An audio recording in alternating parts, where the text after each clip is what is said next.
Assalamualaikum warahmatullahi wabarakatuh. Kita lanjutkan ya, ini maraton kita review laporan keuangan 33 saja. Setiap satu video saya ada 3 saham.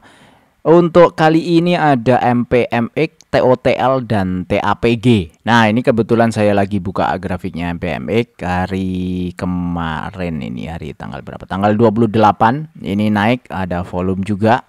Nah, ini lumayan ya. Terus dia sudah rilis laporan keuangan, revenue di kuartal 3 naik dibandingkan dengan kuartal 2. Tapi yang perlu kita amati adalah kuartal 3 itu lebih rendah daripada kuartal 4. Jadi ini sama kayak Antam. Antam hari ini saya rekam tanggal 28. Hari ini Antam itu turun. Katanya, wah labanya turun dari kuartal 3 versus kuartal 2.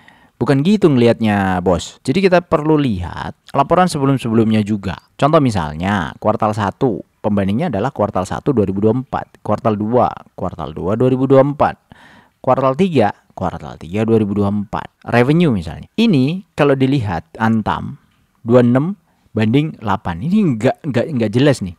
32 banding 14, 13 banding 20. Tapi net income-nya dia bisa jaga.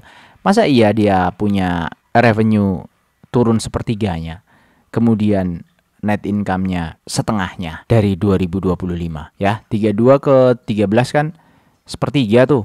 Net income-nya 25 ke 12. Jadi sebenarnya di laporan keuangan itu ya plus minus. Plus minus tuh maksudnya begini.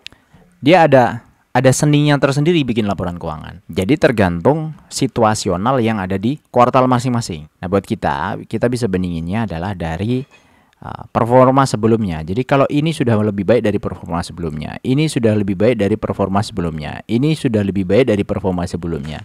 Nanti kuartal 4 kalau lebih baik lagi dari 60, berarti dalam 1 tahunnya dia akan lebih baik daripada 151. Udah pasti di tangan. Gitu harusnya. Sehingga dibandingkannya adalah nanti dividen potensialnya dia di kuartal di 2025 dibandingkan dengan 2024. Itu sekilas ya untuk Antam. Kemarin saya belum bahas. Belum sempat karena buru-buru. Oke. Jadi sekarang kita ke MPMX. MPMX kondisinya memang lebih baik daripada kuartal 2. Tapi dia lebih turun revenue-nya daripada kuartal 3. Tapi EPS-nya jauh lebih baik nih kuartal 3 2025 dibandingkan 2024. Ada apa di sini? Nah, kita lihat di laporan keuangannya. Nah, ini laporan keuangan Mitra Pinastika Mustika tanggal 30 September 2025 ya. Kas tarakas turun, tapi jumlah aset tidak terlalu signifikan turunnya. Ini kan signifikan nih, 18 ke 13. Cuma dia ada di persediaan dari 400 ke 800. Jadi di net off sehingga turunnya hanya 38 ke 372. Jadi cuma 80-an miliar ya. Aset tidak lancar naik, kemudian total asetnya naik. Aman. Kita agak cepat aja. Utang kondisinya aman, kemudian liabilitas juga aman. Liabilitas itu beban-beban aman, walaupun naik sedikit tapi masih oke ya. Jumlah liabilitas ini aman juga, 88 ke 9. Artinya stabil gitu. Pendapatan, nah ini pendapatan sebenarnya turun. Biaya pokok turun. Laba brutonya so-so sebenarnya. Ini dari sisi operasional. Darahnya perusahaan sebenarnya ada di operasional ini. Nah, kemudian beban-beban posisinya ada beberapa yang naik, pendapatan lainnya ada naik, dan seterusnya. Laba usahanya turun ya, 49 ke 46. Tapi tadi kan net income-nya naik tuh signifikan. Nah, kita lihat ke bawah lagi. Pendapatan keuangan itu so-so. Laba sebelum pajak masih turun. 555 di 514. Beban pajak penghasilan, nah ini bebannya ini lebih kecil sehingga penurunnya lebih kecil. Laba periode berjalan turun. Ini saya disorientasi nih. Ya ini memang benar ya turun terus. Kenapa? Karena ini adalah laporan September, bukan kuartal dibandingkan kuartal. Ini sebenarnya 3 kuartal dibandingkan 3 kuartal. Saya yang disorientasi nih baca laporan keuangan. Saya pikir tadi di financial statement yang ini nih. Jadi memang benar sih posisinya. Itu kalau dijumlahkan kan 37 tambah 37 tambah 25, 34 tambah 21 tambah 35. Ini lebih rendah daripada 3 kuartal 2024. Jadi benar ya laporan keuangannya ini memang turun. Laba periode berjalan turun, kemudian laba komprehensif turun, dan laba per saham, laba per lembar saham turun. Tapi harganya naik. Beda dengan Antam. Laporannya naik, harganya turun. Nah, serunya di pasar saham begitu teman-teman. Kadang-kadang review juga gini, disorientasi. Harusnya nge-reviewnya 9 bulan versus 9 bulan, di otak bacanya kuartal 3 versus kuartal 3. Ada gitu-gitu kan. Ada aja pokoknya. Nggak apa-apa, biarin. Terus saldo laba yang belum ditentukan penggunaannya nih, September 2024 itu 2,7, September 2025 di 2,7. Jadi nggak kemana-mana ya, stabil. Penerimaan dari pelanggan juga turun. Jadi memang ini pasar roda 2 khususnya di domestik lagi struggle ya, lagi susah, stagnan lebih tepatnya dibandingkan 2024. Setelah MPMX kita beranjak ke TOTL. TOTL secara revenue bagus, kuartal 3 itu lebih baik daripada kuartal 3 2024. EPS-nya juga lebih bagus ya, 35 ke 19. Sehingga annualize-nya itu juga lebih bagus secara estimasi. Nah, kita lihat di laporan keuangannya, kas aman ya, 1,1 ya, bandingkan versus 1. Aset lancar aman 27 ke 3. Kemudian aset total 38 dari 34. Itu aman. Kemudian liabilitas ya aman lah. Ini naik 300 miliar karena ada beban yang harus dibayar nih di catatan 23. Nanti kalau sempat dicek, kalau nggak sempat ya sudahlah, segitu aja nggak masalah. Jumlah ekuitas aman, beban pendapatan usaha. Nah, ini bagus nih ya. 9 bulan terakhir versus 9 bulan 2024 itu aman ya. Naik, laba kotor juga naik, laba periode berjalan naik, laba usaha, laba per saham naik. Ini bagus ya, secara total bagus. Untuk TOTL, saldo laba September 24 700, ini 800. Naik ya, progresif, naik terus, aman banget.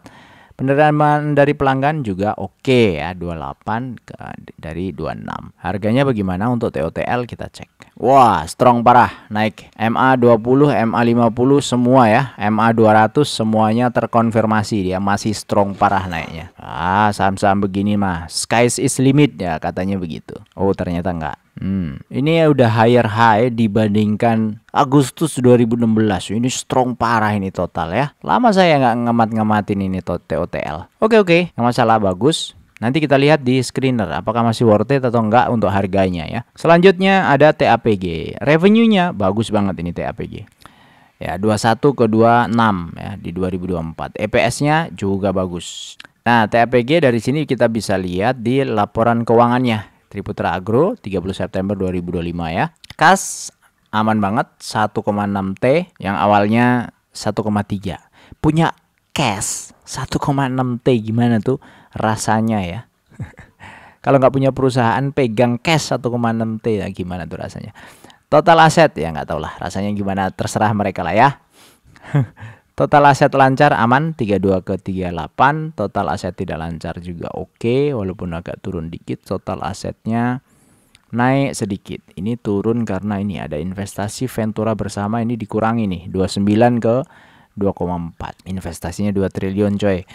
Kemudian total liabilitas ini 17, ini aman ya, beban-beban berkurang drastis ini beban-bebannya. Oh iya bener ya, ini utang usaha turun, utang jangka pendeknya turun, awalnya 620 miliar ke 300 miliar. Jos, ini mantap TAPG. Ekuitas aman. Lanjut ke bawah ada kontrak, ini jos banget ya, 6T ke 8T. Laba bruto 2T ke 3T. Laba usaha mantap, laba sebelum pajak penghasilan mantap, laba komprehensifnya oke, laba per sahamnya jos ya, jos banget, paket lengkap ini, makanya kemana-mana ini sahamnya kan. Belum dicadangkan nih saldo laba, posisi September 24 itu 5,5, September 25 posisinya 5,9, mantap, nggak ada cacat sama sekali ini. Terus penerimaan kas memang oke ya, bagus ya. Nah itu untuk TAPG. Nah kita cek di screener. Pertama ada MPMX, TOTL dan TAPG. MPMX bergerak di perdagangan retail, TOTL konstruksi bangunan, kemudian Triputra Agro di sawit ya. Harga hari ini hijau semua, ini tanggal 28 ya teman-teman. Nanti saya nggak tahu uploadnya kapan, 29 apa 30. Kemudian price-nya ini 960, MPMX, TOTL 955, ini TAPG 1770. Ini strong semua karena ini hijau semua. Harga wajarnya berapa? MPMX masih jauh ya, ini masih 31% selisihnya. Harga wajar di 1257, kemudian TOTL di 987, TAPG di 1790. Jadi yang mendiskon paling gede itu ada di MPMX. Itu kenapa? Karena yield dividen ya. Yield dividen setahunnya si MPMX itu kalau dilihat EPS terakhir itu 123, ini EPS terkecil ya. Kemudian TOTL itu di 111, TAPG di 179. Nah, mereka punya dividen payout ratio yang gede-gede sebenarnya. MPMX 92%, TOTL 80%, TAPG 90%. Sehingga potensi dividennya mereka MPMX 113, TOTL 89 dan TAPG 161. Dari sini kita bisa cek potensinya bahwa MPMX itu jadi yang paling gacor ya, 11,8%. Dia pun juga konsisten bagi dividen, 2023 bagi, 2024 bagi. Dan ini yieldnya 12% di harga sekarang. Jadi ya wajar tadi strong parah di grafiknya dia. Dan ini sudah ada akumulasi agak lumayan karena volumenya lumayan, hari ini 9 miliar. Biasanya cuma 2 miliar, hari ini 9 miliar, berarti berapa kali lipat ya dari biasanya. Selamat buat teman-teman yang sudah nyicil. Kalau nggak nyicil, ya liatin aja gitu ya. Monggo, terserah gitu. TOTL, MPMX sudah, TOTL 9,3 ini juga bagus. Tapi dividen 2023-nya masih di bawah, walaupun bagi tetepan. 2024 oke, 7,9 maksudnya. TAPG 161 ini juga bagus 9%,1. 2023 bagi, 2024 bagi. Jadi semuanya bagi dividen rutin tiap tahun. Walaupun kadang-kadang yieldnya naik turun ya. Yang penting rutin dulu gitu. Transaksi harian juga oke, MPMX 2 miliaran, TOTL 4 miliar, TAPG 36 miliar. Jadi buat teman-teman yang punya value agak gede ya, mau nyicilnya agak gede, sekali masuk 1 miliar. Amin. Saya belum. Viewer saya itu yang paling yang banyak tuh. Sekali masuknya miliaran ya. Amin. Kita aminkan. Jadi ini masih bisa mengcover ya dengan transaksi harian seperti itu. Lalu kalau kita simulasikan ke dividend for living, jadi anggap aja kita mau nyicilnya adalah MPMX di 11,8%. Dia punya yield dividen. Anggap aja MPMX ini punya yield dividen konsisten ya, 11,8% setiap tahun. Maka kalau kita punya target, saya sebulan pengen pensiun nanti dapat 10 juta sebulan. Itu setara uang hari ini 10 juta per bulan.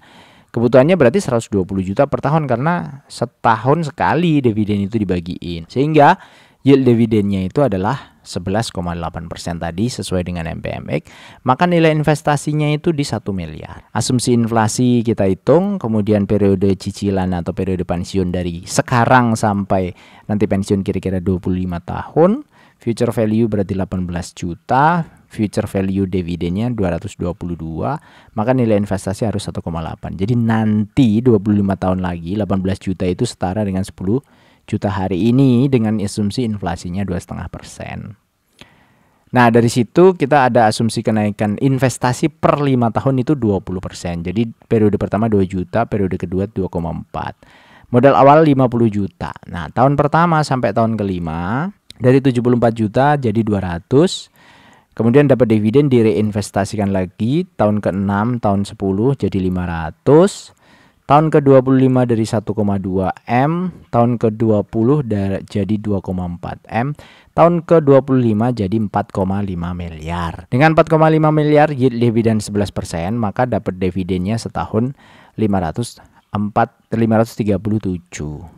Sehingga dibagi 12 jadinya 44 juta. Targetnya 18 juta, dapatnya 44 juta. Bagus nggak? Bagus banget. Saya biasa review list screener saya ini nggak ada shortnya, jadi semua saya buka. Ini ada short paling gede, jadi mana yang terbesar itu di member join ya teman-teman, buat yang mau join. Silahkan, di situ lebih bebas. Saya memang bebas sih. Beli ya, ini waktunya bisa beli nih. Nah, saya bisa ngomongin begitu. Kalau di YouTube yang tapi gini, harus dewasa ya. Ini bukan rekomendasi soalnya. Nanti takutnya saya salah jadinya. Cuma kalau nggak vulgar gitu, kadang-kadang kan membingungkan gitu kan. Saya tahu Anda itu pengennya saya ngomong gitu. Waktunya beli nggak bang? Iya waktunya beli ya. Maunya kan gitu kan. Ini waktunya beli nggak? Nggak waktunya beli ya. Maunya kan jawabannya begitu. Nah, biasanya saya kalau komen-komen itu lebih diplomatis jawabannya. Takut salah saya, karena nggak mungkin benar terus kan. Pasti ada aja salahnya. Itu aja dari saya, makasih, semoga bermanfaat. Assalamualaikum warahmatullahi wabarakatuh.